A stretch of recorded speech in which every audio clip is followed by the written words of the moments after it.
Hello मित्रों, नमस्कार।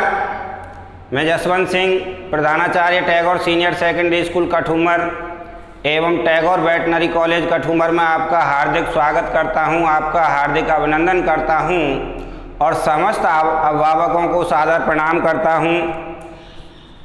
Common topic के तहत मैंने आपको जो टॉपिक ले रखा है उसमें कक्षा 9वीं सामाजिक विज्ञान, कक्षा 10वीं सामाजिक विज्ञान, 11वीं कला वर्ग राजनीति विज्ञान, 12वीं कला वर्ग राजनीति विज्ञान का एक जर्नल टॉपिक ले रखा है सरकार, जिसमें हमने केंद्र सरकार को अब तक फ्री कर दिया है। और आज जो मैं आपको टॉपिक लेकर के आया हूं वो है राज्य सरकार। और राज्य सरकार में हम पढ़ते हुए राज्य सरकार के पहले अंग राज्य व्यवस्थापिका, राज्य की विधायिका, राज्य के विधानमंडल के पास पहुंचे थे, विधि निर्मात्री संस्था के पास पहुंचे थे। क्वेश्चन 3 है जिनका उत्तर एक जैसा होगा। तो हम टॉपिक पढ़ते हुए राज्य व्यवस्थापिका, राज्य व्यवस्थापिका जिसको राज्य की विधायिका भी कहते हैं, विधि निर्मात्री संस्था भी कहते हैं और इसको राज्य का विधानमंडल भी कहते हैं। जैसा कि मैंने आपको इससे पहले वाली वीडियो में बताया था, भारतीय संविधान का अनुच्छेद 168 हमें यह बताता है कि प्रत्येक राज्य में एक विधानमंडल होगा जो राज्यपाल सहित 1 या 2 सदनों से मिलकर बनेगा। यानी कुछ राज्यों में विधानमंडल 1 सदनीय होगा और कुछ राज्यों में विधानमंडल द्विसदनीय यानी द्विसदनात्मक होगा। तो द्विसदनात्मक विधानमंडल वाले राज्य भी मैं आपको बता चुका था, जो प्रमुख रूप से 7 हैं। कल हमने यानी कि इससे पहले वाली वीडियो में हमने और आपने अध्ययन किया था विधानसभा के गठन का। क्वेश्चन 3 है, राज्य व्यवस्थापिका के गठन को समझाइए, राज्य विधायिका के संगठन को समझाइए, विधानमंडल के गठन, संगठन, रचना, संरचना को समझाइए, या विधानसभा के गठन संगठन को समझाइए, या विधान परिषद के गठन संगठन को समझाइए। तो जितने भी क्वेश्चन आप मुझसे सुन रहे हो उन सब का जवाब एक ही है। तो कल मैं आपको इससे पहले वाली वीडियो में मैं आपको विधानसभा का गठन समझा चुका था, जिसमें 6 शीर्षकों के अंतर्गत हमने विधानसभा के गठन, संगठन, रचना, संरचना को समझा था। जिसमें सर्वप्रथम हमने सदस्यों पर चर्चा की थी, विधानसभा में सदस्य, फिर सदस्यों की योग्यताएं, फिर सदस्यों का कार्यकाल, फिर सदस्यों के वेतन भत्ते व सुविधाओं पर विचार किया था, अध्ययन किया था, चर्चा की थी।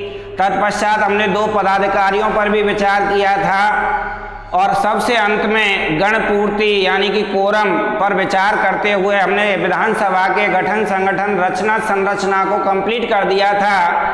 आज की जो वीडियो हम और आप देखने जा रहे हैं, आज की क्लास में हम और आप जो अध्ययन करने वाले हैं वो है विधानमंडल का दूसरा सदन, विधानमंडल का द्वितीय सदन, उच्च सदन, शक्ति विहीन सदन, जिसे विधान परिषद के नाम से जाना जाता है, विधान परिषद। जैसा कि हम और आप अध्ययन कर चुके हैं कि विधानसभा की तुलना हमने लोकसभा से की थी, तो उसी तरह से हम विधान परिषद की तुलना किससे करेंगे? राज्यसभा से। राज्यसभा को यदि हमने ठीक से पढ़ लिया, सुन लिया, समझ लिया तो विधान परिषद में ज़्यादा परेशानी नहीं आने वाली है। केवल इसके सदस्यों में हल्के फुल्के आंकड़े चेंज होने वाले हैं, जिन पर हम और आप अभी विचार करने वाले हैं। तो यहाँ भी आपको वही 6 शीर्षक तैयार करने होंगे जो विधानसभा में या लोकसभा में या राज्यसभा में तैयार किए थे। तो पहला शीर्षक सदस्य होगा, दूसरा शीर्षक इन सदस्यों की योग्यताएं होगा, तीसरा शीर्षक विधान परिषद के सदस्यों के कार्यकाल का विचार होगा, चौथी बात इनके वेतन भत्ते व सुविधाओं पर हम यहाँ चर्चा करने वाले हैं, पांचवा शीर्षक वो विधान परिषद के पदाधिकारियों पर चर्चा होगी। और अंतिम छठवां शीर्षक जो है वो गणपूर्ति है, गणपूर्ति या कोरम, किसी भी सदन की कार्यवाही संचालित करने का मेथड, तरीका। तो कल मैं आपको इससे पहले वाली वीडियो में बता चुका था, विधानसभा में हमने 4 प्रकार के सदस्यों पर विचार किया था, जिसमें सबसे पहले अधिकतम, दूसरा न्यूनतम, तीसरा मनोनीत और वर्तमान राजस्थान से जोड़ करके हमने अध्ययन किया था। तो यहाँ आपको चर्चा करनी है कि विधानमंडल का दूसरा सदन विधान परिषद, जिसमें अधिकतम सदस्य कितने हो सकते हैं, अधिकतम सदस्य संख्या, न्यूनतम सदस्य संख्या कितनी हो सकती है, मनोनीत सदस्य कितने होते हैं और वर्तमान में कितने होते हैं। तो हम यहाँ चर्चा वर्तमान पर नहीं कर पाएंगे, क्योंकि राजस्थान में विधान परिषद है ही नहीं। कहाँ कहाँ है विधान परिषद, किन किन राज्यों में है विधानमंडल का दूसरा सदन। एक बार पुनः हल्की सी यादों को ताज़ा करते हैं हम और आप। जैसा कि मैं आपको बता चुका हूँ, विधान परिषद जो भारत के सभी राज्यों में नहीं है, केवल 7 राज्यों में विधान परिषद की स्थापना की गई है, रचना संरचना सृजन किया गया है। वो 7 राज्य कौन से थे, याद रखेंगे एक छोटा सा सूत्र, KUMBJAT। Okay sir. K से क्या बनाना था, कर्नाटक, U से उत्तर प्रदेश, M से महाराष्ट्र, B से बिहार, J से जम्मू कश्मीर, A से आंध्र प्रदेश, T से तेलंगाना। इससे पहली वाली वीडियो में मैं आपको लिख करके यह चीज़ दिखा चुका हूँ।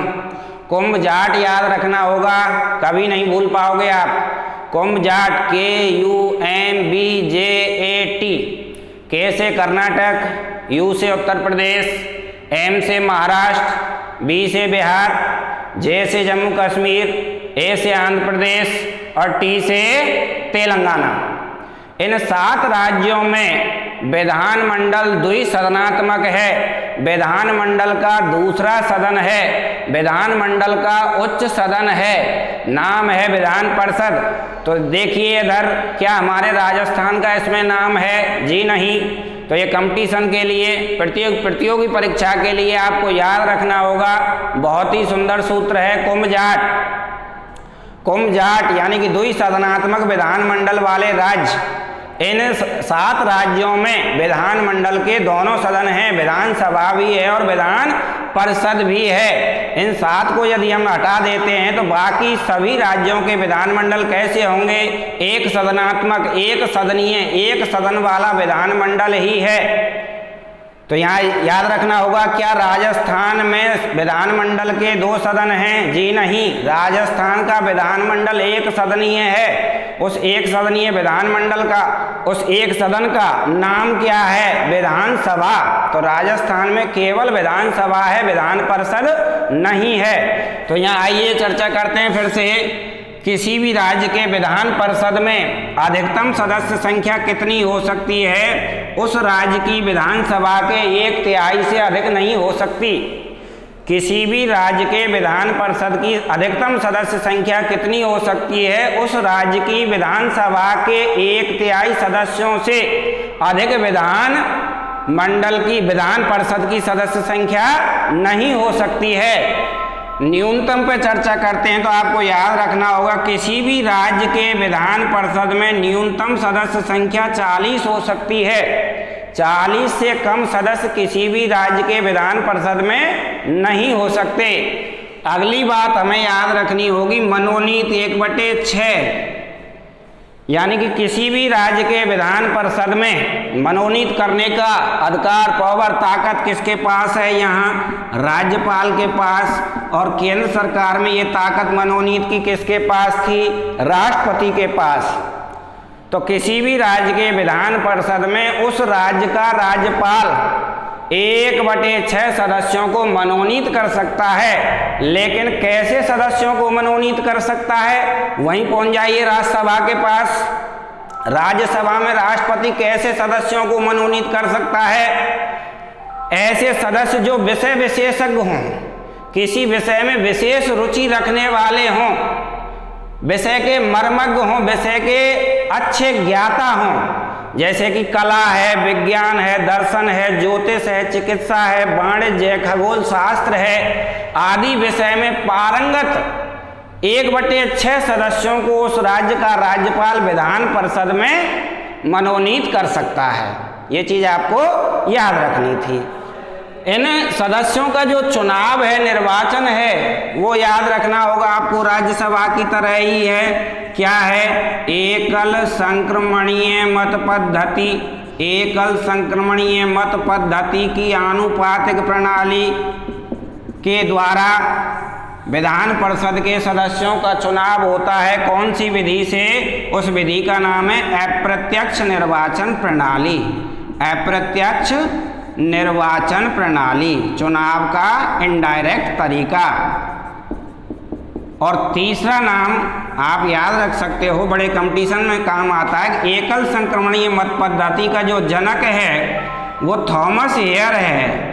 थॉमस हेयर, इसलिए इस प्रणाली का नाम हेयर प्रणाली भी है। तो 3 नाम यहाँ आपको याद रखने होंगे। एकल संक्रमणीय मत पद्धति, अप्रत्यक्ष निर्वाचन प्रणाली और हेयर प्रणाली के नाम से चुनाव की इस विधि को जाना जाता है।